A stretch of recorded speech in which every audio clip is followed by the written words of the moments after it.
ส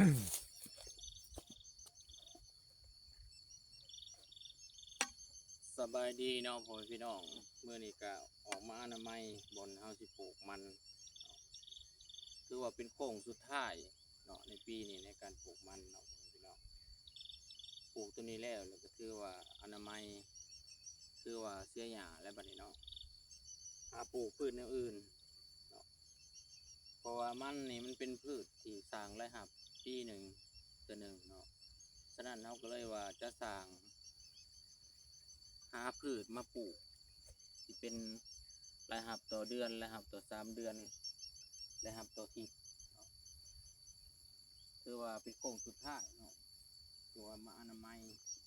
ก่อนพี่น้องอนามัย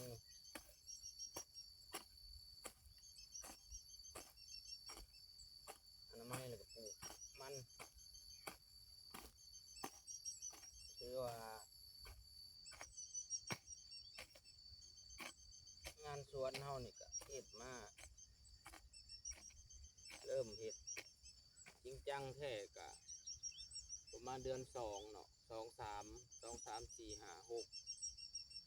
ก็หลายเดือนเติบแล้ว3 4 เดือนแล้วเนาะก่อนพี่น้อง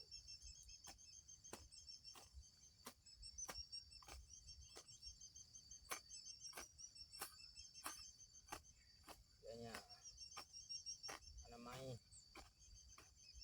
เดินบ่เป็นเลยว่ะเดี๋ยวเนี่ยคืน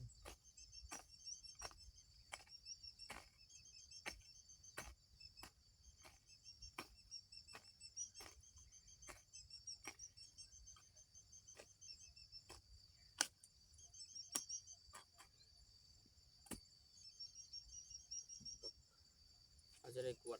ดหญ้ามาโฮมกันสำหรับหญ้านี่เนาะพ่อพี่น้องหญ้านี่เอาสิเอาไปใส่พืชของมันเนาะทางหลุมของมันเอาจะเสียหญ้าแล้วเอาหญ้าตัวนี้ปกเป็นฝุ่นชั้นดีเนาะพ่อพี่น้องเขาบ่ทิ่มได้บ่ทิ่มแล้วก็บ่จูดเนาะเอาเห็ดฝุ่น